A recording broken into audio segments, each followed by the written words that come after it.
Welcome back to the BBR Podcast, Bitch Be Real. We dive into our realistic experiences with relevant perspectives on personal improvement and character development. We're bringing you our verbal and written views on healing for a well-rounded approach to growth. Now that we're all here, let's get into it. Welcome back to the BBR Podcast, Bitch Be Real. Welcome back. We actually have a special guest today, my mom, Jodie. She is an inspiration to me for my whole life, but I think that she has a lot to offer, especially to our podcast. We've said before that we really like to bring a lot of perspectives in. This far, we've only had our perspectives. And so she offers a more grown perspective, an adult perspective, and she's just a really interesting person. She's also in the process of writing a couple of books right now, but the one we're focusing on today is her Champion Your Life book. It's a lot about self-growth. It's a lot about looking inward and understanding yourself and being honest with yourself. My first question is, what advice would you give to yourself in your early 20s? To not allow someone else's perception become your perception of yourself.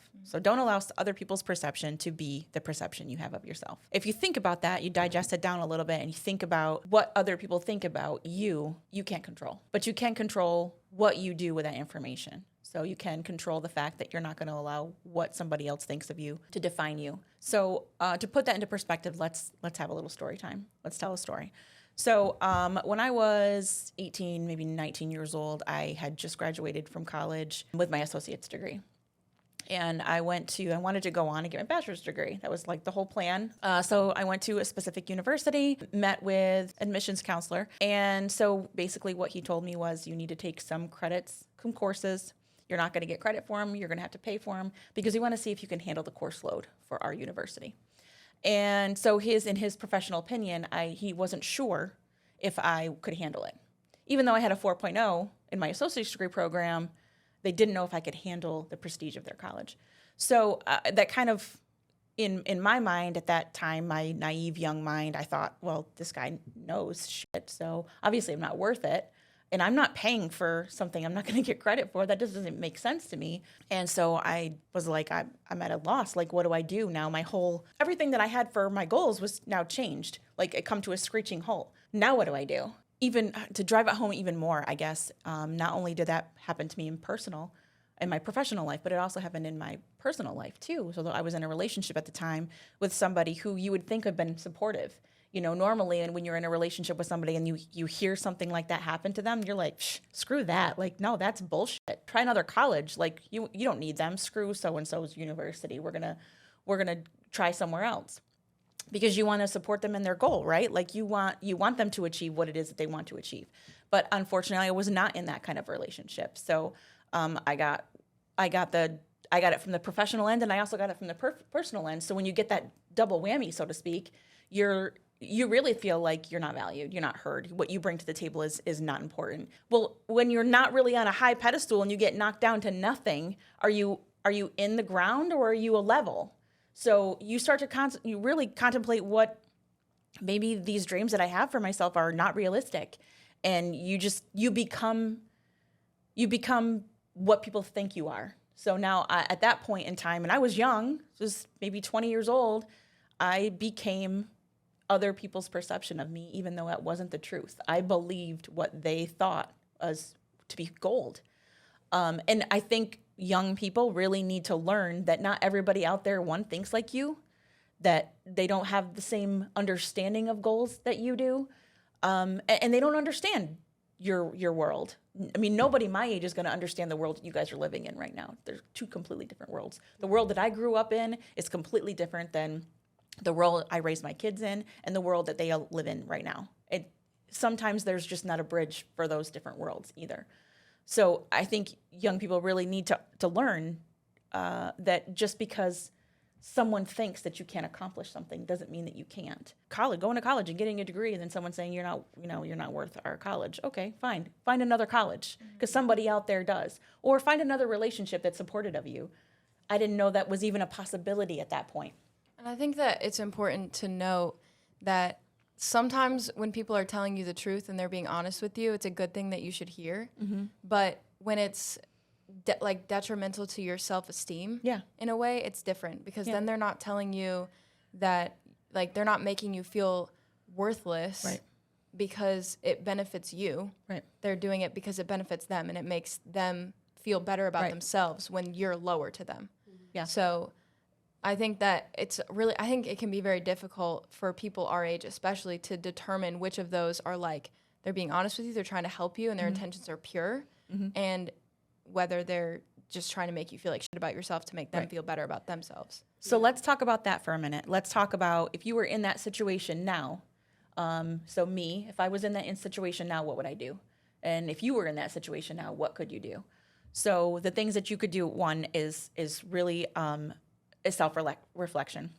The very first thing you need to do is self-honesty. It's not about being honest, an honest person. It's about being honest with yourself. And that's probably, in my opinion, the hardest honesty to have, but it's also the easiest, because who are you saying it out loud to?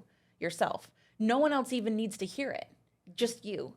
But you need to have that tough conversation with yourself. You need to evaluate your relationships, not just romantic relationships, but friendships, relationships that you have with family. Sometimes those can be toxic. Understand and identify what is acceptable and not acceptable. Those are probably extremely important when you're trying to recharge your own batteries. You can't fill someone else's cup from an empty pitcher. You can't do that. If your batteries are drained, you can't charge anybody else's, and you can't constantly be in a relationship, any sort of relationship, family relationship, friendship, anything, with somebody who's constantly being the person that drains it. You need to be with somebody who can charge it from time to time too. You need to be both. And if you are the person that's constantly draining other people's batteries, you need to admit that. Who am I? And who do I want to be? Are they similar, or are they worlds apart? Now, how are we going to get to that point? At the end of the night, when you look at yourself in the mirror, were you the best representation of the person that you want to be? Yes or no? Were you present in conversations that you had with people, or were you just there listening? Or were you just talking over them? Were you the best representation for your spouse or your best friend or your children? Were you the best representation? Were you present with coworkers? Did you hear anything that they said? And sometimes you need to pick up on the things that they're not saying, body language and mood and that kind of thing. And just sitting down and for a minute and thinking about those types of things, not what happened, not the element, not the noise around you, but you as a person and who you are. And would you change anything? If you had to do today over again, would you do anything differently? And understand that yesterday is not something that defines you for tomorrow. Tomorrow is an opportunity to change, be better. So if you say, you know what, I wasn't present and I didn't hear, or maybe something happened throughout the day that just put you in a shitty mood, you have an opportunity to make amends, acknowledge that, admit it to yourself. You know what, I wasn't the best person for myself. And it doesn't matter what happened. Don't create some sort of narrative that explains it away. Don't do that to yourself, because that's just telling yourself lies, and that's bullshit. Apologizing for that. You know, if you did somebody wrong, you know what, I wasn't present when you were talking yesterday, and I know you needed something from me and I didn't. So, I apologize for that, and then move on. Be better. You have an opportunity the next day, then sun comes back up, you're on this planet again, and you have an opportunity to be better, to make different changes, to be the person that you say you want to be. Eventually, it'll get closer. That gap will get closer and closer and closer, and you'll become the person that you want to be. Also understanding that you can't be 100% to everybody 100% of the time. Some days I'm awake and I got coffee and that's all you're getting. Understanding that the next day you might be that 80% and that other person can only give you that 20. So there's the give and take. That's how you start to change and become honest with yourself. I think if you're honest with yourself 100%, then you're going to automatically be honest with everybody else around you. Creating those barriers and determining what's acceptable and what's not acceptable and communicating that out. And unfortunately, that might lead to cutting ties with people, even family members, who aren't respecting those boundaries that you've communicated. This is what I need. This is what I can't do anymore. And I need you to respect that. I think that's really difficult for young people your age, because you're just becoming adults and people don't always see you as those adults, especially family, right? are like, no, I can say whatever I want to you. Yeah, I can call you whenever I want. You better answer the phone, blah, blah, blah. Communicating that in a mature manner, like this is what I need and why. And I just need for you to respect that. I feel like that goes a lot into self-awareness too, because if you don't have a level of self-awareness, you're not going to be able to know when you're at 20, you're not going to be able to know when you're at 80, Right. and you're not going to be able to be honest with yourself. You have to be self-aware enough to read yourself so that you can then be honest about what you're reading. Yeah.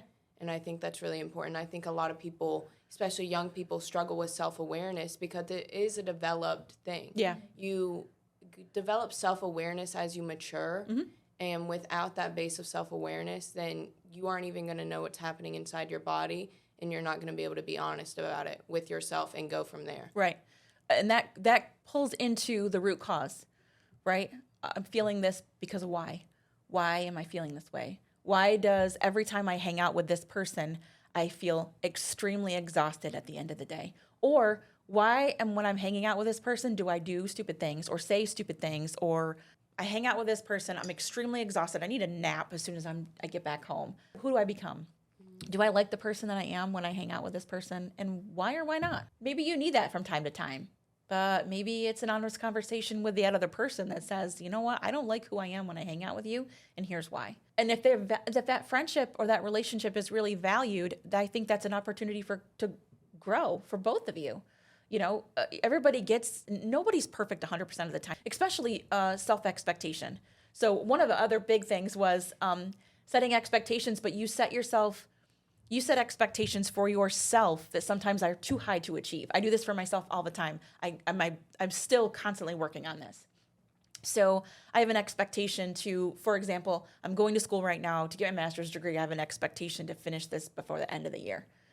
It's not realistic. So the relationship that I'm in now, we talked about it, and I was like, I don't know if that's an actual realistic expectation. I would love to be able to finish this and start a new chapter in 2024, but I don't know if I can do this. Do I need to have it finished by the end of this year? No.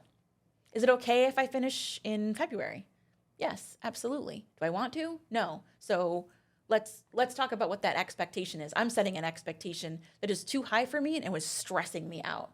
So I'm in a much more healthier relationship now where I was able to kind of communicate that out a little bit, talk about it, and I felt supported.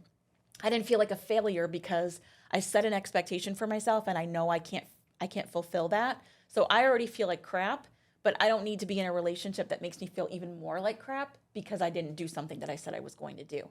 So that's the difference between me at 45 and me at 20 right now. And it took a long time, 20 years, to get to that self-realization. So I am way more comfortable in my skin now. I feel happy and full and charged. Even on my days that I feel drained, I feel charged. Way different than I was when I was 20. So if I could give that advice to you guys who are in your 20s now, and you take that information and really digest it and understand it, just think of how much more accomplished you'll be when you're in my seat now, just by understanding those boundaries, those expectations, that self-awareness, all of those things.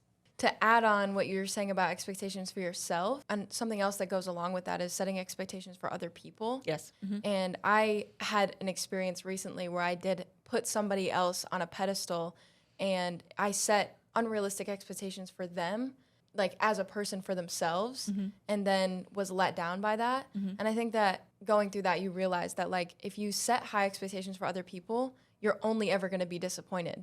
Right. Well, you're setting somebody else up for failure and they didn't even know they were there. Right. So you have an expectation set for somebody who might not even know that that's an expectation of Or themselves. want that expectation. Right. And it's not realistic. So it's not just about setting expectations and goals. That's great. Set stretch goals. Yeah, you want to buy a house by the time you're 25. Okay, that's great. So maybe that's an expectation. Is 27 okay?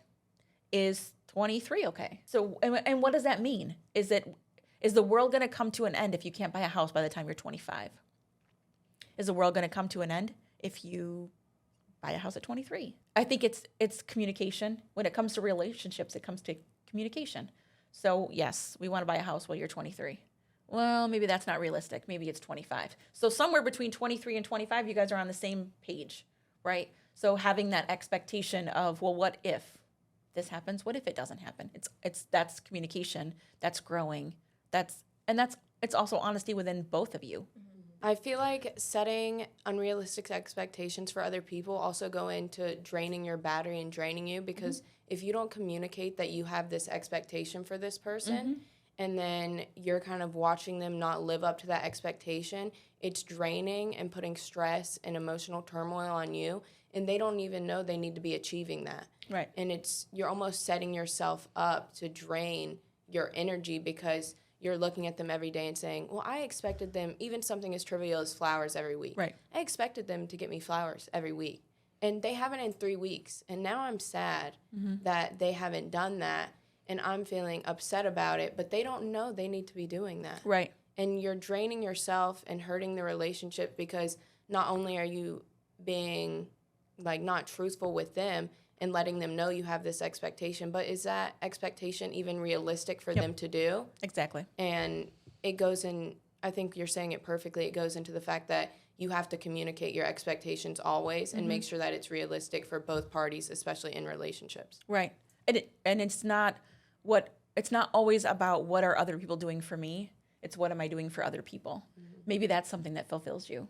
It's not, if you're focusing on what other people are doing for you constantly to fulfill you, then that's really something you need to look in the mirror and be honest about. You can't rely on other relationships to make you fulfill. You need to be happy in your own skin. You need to understand how you can charge your own battery to move forward. And I think that's kind of one of the biggest first steps, is understanding that honesty, figuring out what expectations you have, what is acceptable and what's not acceptable for yourself and for others around you, and creating those barriers. So going on self-awareness, how do you feel like you developed your self-awareness, like as you were talking about college, in that point in time you weren't really, aware of these expectations of other people, how they were affecting you so much. How did you develop out of that and become self-aware and develop your honesty with yourself? I didn't do it by myself. I had a lot of help. One, I started seeing a counselor to process what it is that I was thinking, feeling, saying, and through that I got validation. So that's normal. That's those types of things where you hear that for the first time, you're like, oh, or you do this or you've done this because of. You start to get an understanding of why things are the way that they are, and it helps you determine how you can fix things. Because if you don't know what's wrong, if someone's not telling you, okay, yes, in a positive manner, validating your feelings, hearing what you're having to say, and then saying, okay, and this is probably why you do that. You don't know how to change things. So there was one thing I've gone to a counselor several different times in my lifetime to help with growth. It's not just about, oh, I'm depressed, I need someone to talk to. It's I need help. I need to process these feelings and figure out what this stuff means. So I would do it for growth. Like I'm stuck or I'm stagnant. I need to find somebody who I can talk to, especially if you don't have those types of people in your life that are that supportive and can kind of help you through that growth. I went to counseling. The other thing is through my job, we did a team building event where we spent time with a life coach. And her positivity resonated something in me where I felt gravitated towards her. Like I was like, that's how I want to be. She's so comfortable and so relaxed. She looks relaxed and content. And I want to be that. That's when I realized that's the kind of person I want to be. How do I want people to feel when they're around me? I want to feel like I am right now being around her. So I set up a couple of sessions with her just independently. I want to pick your brain. I don't know what I want to do with my life, but I know that I want to do something else. I know I was built to be someone greater, someone better, but life just keeps happening. So how do you navigate through that or around it or whatever the case may be?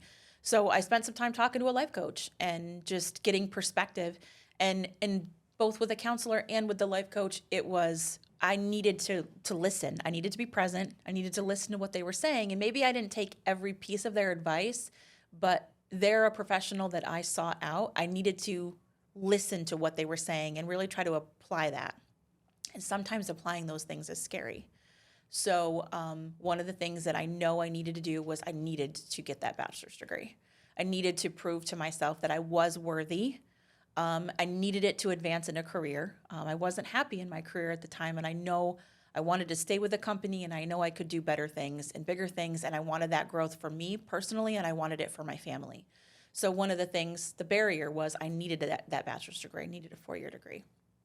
And that was also scary because I automatically went right back to that 20-year-old person where now I'm older. How am I going to do this? I have kids at home. How am I going to do this? And I started to self-doubt myself and create those barriers, put those barriers that I'm already saying, I can't. And I was like, nope, I'm doing this. So I registered for classes, and 2 weeks later I started, and I didn't even discuss it with my family. I was married at the time. I didn't even discuss it. It wasn't up for discussion. I was doing this, and they were either going to get on board or they weren't. Mm-hmm. Some did and some didn't. That's how it was. But I needed it for myself. So that was a new barrier that I created for myself. And the expectation was you either adjust yourself to fit this stage of my life or you don't. But this is something that I need. So I did in class every Thursday night. It was tough. I did lots of homework, and it was a different lifestyle for 2 years, but I did it. And I didn't get to walk across the stage because of COVID, but that validation of getting that degree. Like, I remember the day that it came in the mail. My mom was actually visiting me at the time. In my brain, I didn't have to say this out loud to anybody, but it was like, basically, screw you, admission counselor who told me once upon a time I wasn't good enough, or basically, screw you, anybody who didn't support the fact that I could do this, because I did it. And not only did I do it while raising 2 children, while going through a divorce, while my father passed away, all of those barriers and things that could just derail somebody, I also graduated with honors. So yeah, I did it. 20 years later, I wish I would have had that mindset, but I wouldn't have gotten that. I wouldn't have gotten to that mentality or even allowed myself to register for school had I not gone to that counselor, had I not met with that life coach and found those were mentors in my life. So now I try to give that back to the next generation. Like what I'm doing with you guys today is being that source or that beacon, that milestone that you can go to kind of help reduce the barriers that you're putting in your brain. In a past episode, our episode on passion, I actually lightly talked about that because I'm recently really diving into trying to find my passions. And I talked about how I realized that I didn't really want to tell a lot of people what I was doing for a very similar reason of I want to do it for myself and it's not up for discussion. And not that I don't want your opinion, but I don't want your opinion to influence what I'm doing. Mm-hmm. In that episode, I talked about it a lot, that when I started writing or started developing my passion for writing, I didn't really tell anybody about it. Mm-hmm. I'm not really showing anybody what I'm writing. Mm-hmm. I want to do it for myself. And when I feel like I've gone to where I want to go and where I am proud of what I'm doing and I'm very secure in it, is when I'll start sharing it more. But for right now, I do just want to keep it for myself so that I can develop it on my own without feeling like I have to share it or get other people's opinions or have them say, oh, well, I think you would do really good at that, or I don't think you would do really good at that. It was something that I want to do, and it's not up for discussion that I'm going to do it. Right. And if you speak it out loud, you almost are committed to make it happen, right? Mm-hmm. So there's a fear factor in that. What if I don't? Like right now, I'm working on a book. Actually, I'm working on a couple of different versions of books, depending on my mood that day, is what I continue to write on. But if I speak it out into the universe and it doesn't happen, am I a failure? Mm-hmm. And to who? Who's even going to know? Mm-hmm. 5 years from now, whether a book that I'm writing right now gets published or it doesn't get published, who's going to know? Well, everybody now because I put it in here. But you know what I'm saying? We constantly go back to that expectation that you're setting for yourself. is it the end of the world if what you write gets published or doesn't get published, or it just stays on your iPad or your laptop? Does it make you, does it help you center yourself while you're writing? Does it fulfill you? Does it recharge your batteries by doing this? And then if it does get published in whatever reason, then it's like icing on the cake. So it's perception. Like we talked about that earlier. It's perception. How do you perceive these expectations that you constantly keep setting for yourself? And digest it. Read it down. Like break it down a little bit. Like, is the expectation that you're setting, is it digestible? Is it realistic? And if it's not, adjust it a little bit. It's your goal. You can do whatever you want. You can change your mind too. If you just want it to be a book of poems that you put in a notebook for yourself, then that's okay too. It's your goal. Accept that. Allow yourself to accept those things. Yeah, and I feel like that's almost why I didn't want to share it, because I lean into the tendency of when I'm like, I want to start doing this, I almost hyper explain it, and I'm like, oh, you're going to see me do this, and you're going to see me do this, and then I do feel that pressure of, okay, now I have to do it, but what if I don't want to keep writing? What if I don't want to make it into a career? I didn't want to set that expectation for myself or other people by sharing it, and then feel like now I have to write, and it's not something, I just feel like I want to write today. Yeah. So let me write. It's like, no, now I have to write because I set this expectation I'm turning into a career. Right. Yeah, because you change it from a hobby to a profession, right? Something you rely on for either income or lifestyle or whatever the case may be. So, yeah. So in my life currently, I surround myself with a lot of people who I see being where they want to be in their career or taking very large steps to get to where they want to be in their career. And it's kind of almost making me put this pressure on myself to get there. It's making me feel like I'm falling behind because I see so many people developing and taking these big steps towards a career, and I don't know what I want to do career-wise. What would you do in that situation? So this is how I kind of got to the steps that I got to with a life coach. So that's kind of where I was in my life. I was a little bit older and I had little babies, but one, you kind of have to start to map out what it is that you want to do. By doing that, it's what makes you happy. So you heard the phrase, if you enjoy what you do, you'll never work a day in your life, right? You've heard that before. So what are the things that make you happy? And this isn't something that you have to answer right now, but journal. Grab a piece of paper, grab a sticky note, whatever it is, whatever makes you happy, and start writing down the things that make you happy. What do you like to do? What do you like to spend your time doing? And then how can you, or is there an opportunity to make that into income, into a business? So for this exercise, let's say, give me 2 things or 3 things that you enjoy that make you happy.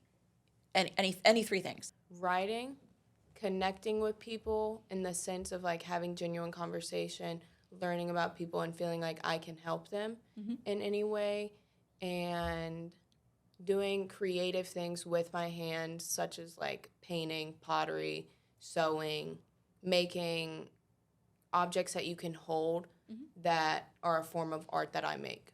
Okay. So all 3 of those things are things that can bring you income right off the bat, right? So now you're taking those 3 things. Now those are 3 different categories, right? So say we're going to use the sticky note example because I like sticky notes. So I would take 3 different color sticky notes, and each one would have one of those things. So pottery or creative arts, crafts, whatever you want to call it. Writing as another one, and then community, right? You want to be an influencer in your community. In your community, when people say community, I don't mean like the city you live in or whatever. A community could be this podcast, the community of people who are listening to you, right? You want to give back.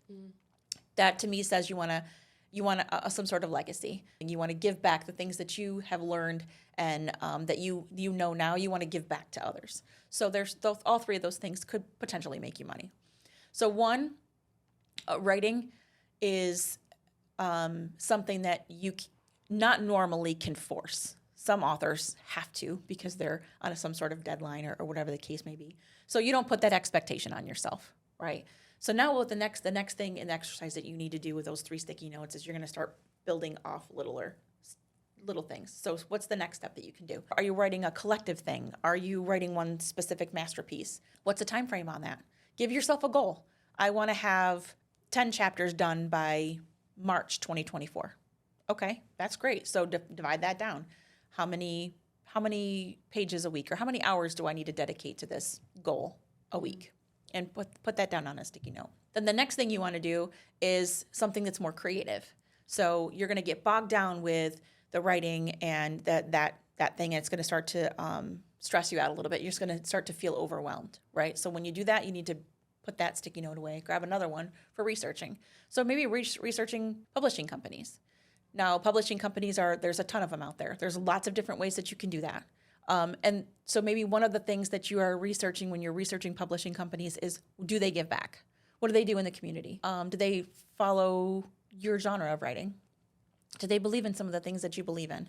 So that gives you, you're kind of keeping your brain busy. Mm-hmm. You're advancing it still, and then you're still working on a goal that's going to help you work on your dream. So there's those things. And then as you kind of develop and get closer and closer, you can start developing your community plan. What are you going to do? Or you acknowledge what these people are not doing that you think would be a good idea. There's some sort of void or gap, and you can start to plan that out for yourself too. And then, I mean, your pottery, that's just stuff that you can do. That's almost like a filler, where you can paint, you can draw, you can open up an Etsy store and sell that stuff, or whatever the case may be. I mean, I ordered a ton of Christmas presents this year off of Etsy just because of those reasons. Like, I like to support local. There's not a lot in my little town that I wanted, but there are other people out there that I consider local, like businesses that that people create to make money, to make their own to make ends meet, which is similar to what you would be doing. Mm-hmm. So maybe it's creating some of those things to keep your hands busy, keep your mind busy, use that filler space, and then eventually start selling. Now you've gotten some income coming in. Mm-hmm. So eventually those will start to add up, even out, and then maybe those aren't the things that you end up doing, but at least it puts you in a pathway to start planning out what that future is going to look like for you. You're able to identify some things that you enjoy doing. You're starting to think about the future and how you can grow those things to become profitable for you. And you're really enjoying what it is that you're doing because you have control of your life. You have control of your 9 to 5, as everybody would say. So that's my advice for that aspect. I'm gonna go get some damn sticky notes. I'm not even fucking playing. You're talking right now, and I'm like, I need to go get some fucking sticky notes to do this. Like, this is actually so useful. Sticky notes I like are because they're visual. They're visual. So you put them on a wall, and they're not permanent. Mm-hmm. So you can move it. So what if it's not March that you have this ready? Mm-hmm. I don't know. I'm not putting a deadline on mine. I need to. Mm-hmm. Because my deadlines are too much. I need to set a deadline and move it out 30 days. That's how I need to do it.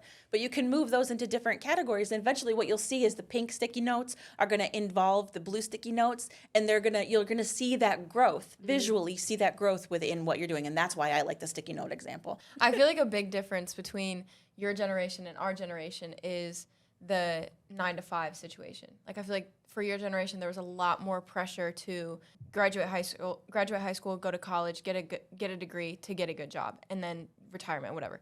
And that was like the only option. Now, it's almost not, I feel like for a lot of people, it's like not what anybody wants. Like, you want to have that entrepreneur lifestyle, you want to be able to create your own schedule, etc. And I feel like for me, a big part of the reason that I'm in the career that I am right now and like working toward that is because I don't have the 9 to 5 restraints anymore. Right. And so my question about like working on your own things is, while you're working toward let's say a good evaluation or a promotion or whatever from your 9 to 5, how do you still prioritize outside of that your own personal things just as much so that you can grow in them while also growing in your 9 to 5? How would you structure that, I guess? If you in the case that you wanted to keep your 9 to 5, in my example, I didn't want to. Right. And for me, my only option was to not have the 9 to 5 restraint so that I could work toward my goal. Right. I guess, like, how would you transition that, or like? So I think the main thing is time management, understanding time management, and also understanding that you need to respect the time that you put into what it is that you're trying to work on. So for my example, I work a 9 to 5. Sometimes I have to work 7 to 7. It really depends on what's going on. I know that weekly I need to put so much work into what it is that I'm going to do so that I can accomplish it in the time frame that I need to accomplish it. And being flexible and adaptable.